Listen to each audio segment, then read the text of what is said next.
اب حضرت آدم علیہ السلام نے 10 بار درود پاک پڑھا اور یہ مہر بنا حضرت آدم علیہ السلام اور بی بی حوا رضی اللہ تعالیٰ عنہ کے درمیان جوڑا بننے کا رشتہ ہوا. اور اس کے بعد یہ ساری کائنات میں جو ہم دنیا میں آئے تو گویا پتا چلا کہ وجہ تخلیق کائنات، یہ تو اس حدیث سے بھی پتا چل گیا کہ نبی پاک علیہ السلام کے لیے یہ کائنات بنائی گئی. اور سبحان اللہ، حضرت آدم علیہ السلام کا جو بی بی حوا سے جوڑا بنتا ہے اس کا مہر بھی نبی پاک پر درود پڑھنا ہے. اب سوچئے کب سے نبی پاک پر درود بھیجا جا رہا ہے، کب سے میرے آقا کا چرچا ہے. اللہ اکبر. شاعر لکھتے ہیں نا کہ یہ کائنات بنائی کیوں گئی، اتنی سجائی کیوں گئی. سبحان اللہ. وہ کہتے ہیں کہ خدا کیوں نہ کرتا آرائشیں بزم انکا میں، خدا کیوں نہ کرتا آرائشیں دنیا کے ساما میں، تمہیں دولہا بنا کے بھیجنا تھا بزم انکا میں. یہ ساری کائنات ہی سجائی گئی ہے نبی پاک علیہ السلام کے لیے. مولانا حسن ادا خان صاحب لکھتے ہیں نا، کونین بنائے گئے سرکار کی خاطر، کونین بنائے گئے سرکار کی خاطر، کونین کی خاطر تمہیں سرکار بنایا. ایسا تجھے خالق نے طرحدار بنایا، یوسف کو تیرا طالب دیدار بنایا.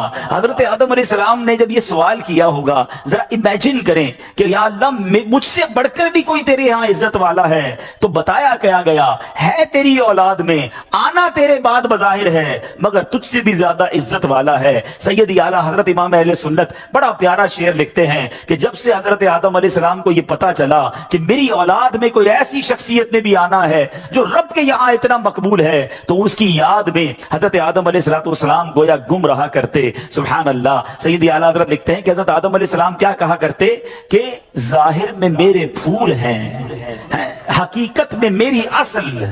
بعد میں آنے والا تنے کے تنا جو ہے اس کے بعد پھول آتا ہے نا، کہتے ظاہر میں تو میرے پھول ہیں، حقیقت میں میری اصل.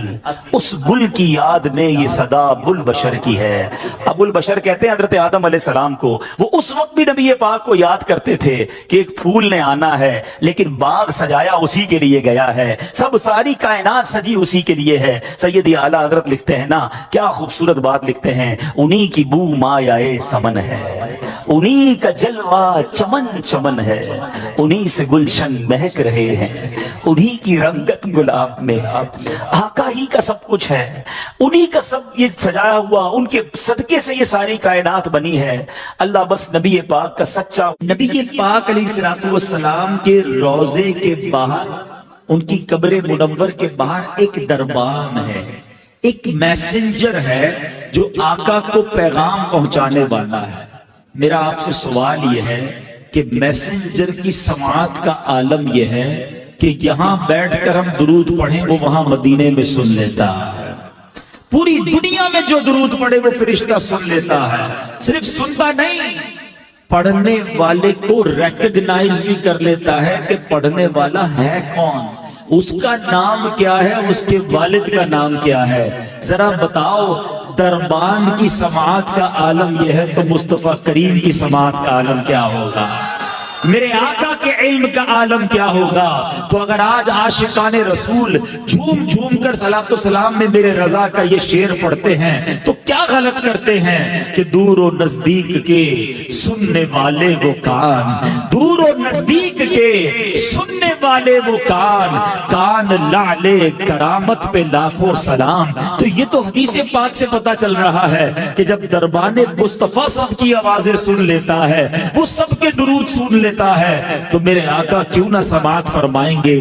بس دل سے پکارنا ہے، فریاد امتی جو کرے حال زار میں، فریاد امتی جو کرے حال زار میں، ممکن نہیں کہ خیر بشر کو خبر نہ ہو، واللہ وہ سن لیں گے، فریاد تو پہنچیں گے.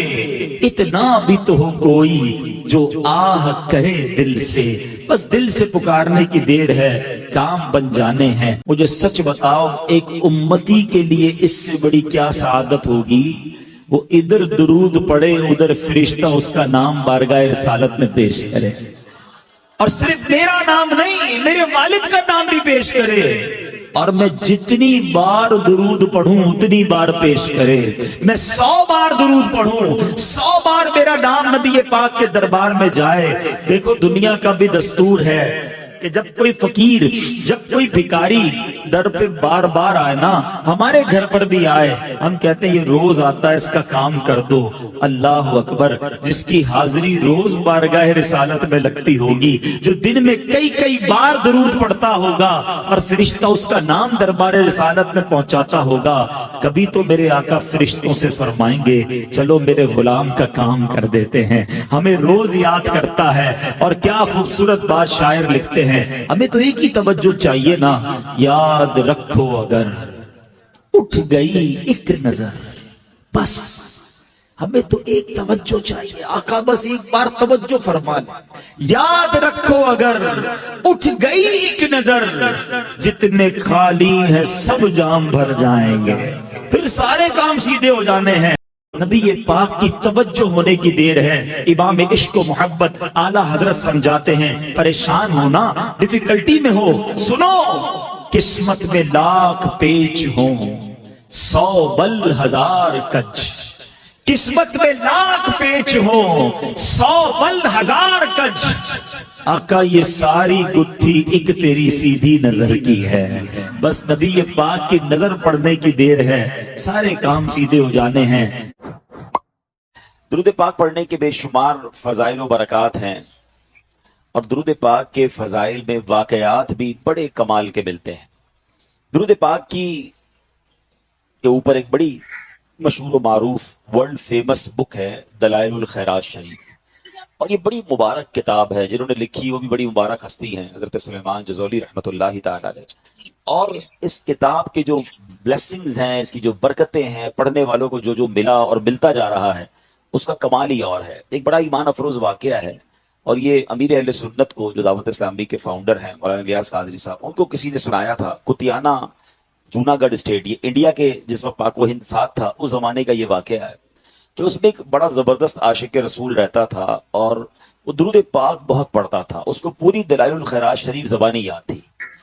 اور وہ کیا کرتا تھا, وہ سنگ تراش تھا, وہ پتھروں کو تراشتا تھا, سٹون کا کام تھا.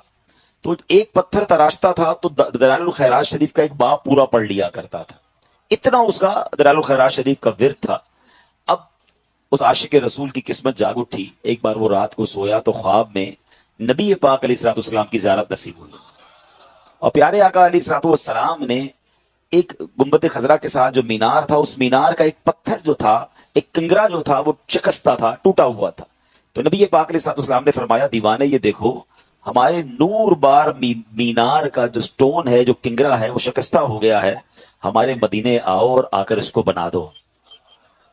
اب یہ آنکھ تو کھل گئی, یہ حیران ہو گیا کہ میں انڈیا کے گاؤں میں رہنے والا, مدینہ کہاں, نہ پیسے نہ پاسپورٹ نہ کوئی رقم, اور مجھے مدینے بلایا جا رہا ہے.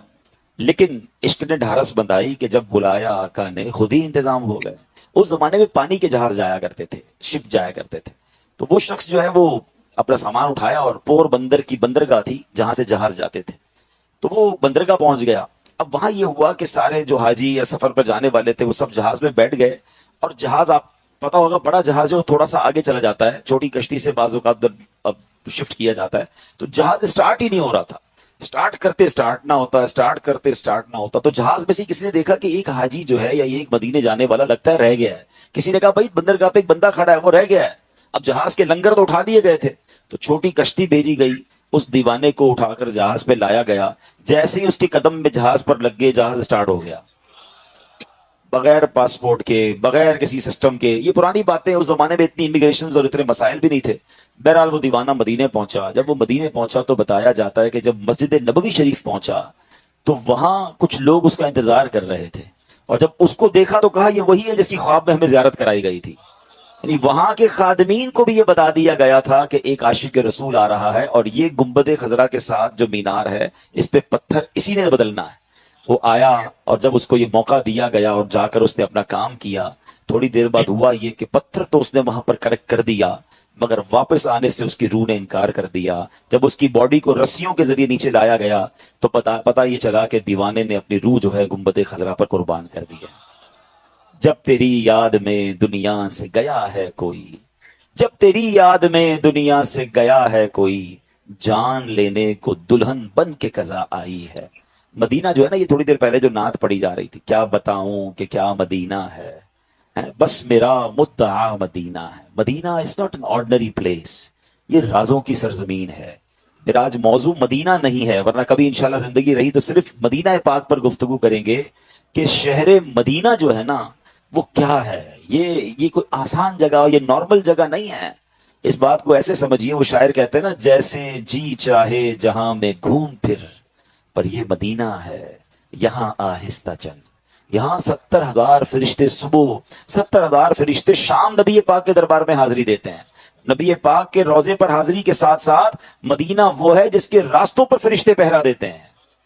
سوچئے تو صحیح نا کہ کیسا شہر ہے، کس طرح پاؤں رکھے یا صاحب بصیرت، آنکھیں بچھی ہوئی ہیں ہر جا تیری گلی میں۔ کون کس روپ میں آیا ہے، کون کس انداز میں آیا ہے، کون کیسے بلایا گیا ہے۔ آپ نے بھی دیکھا ہوگا، بظاہر غریب ہوتے ہیں، رہنے کو گھر نہیں ہوتا، مگر انہیں بھی مدینے کی حاضری مل جاتی۔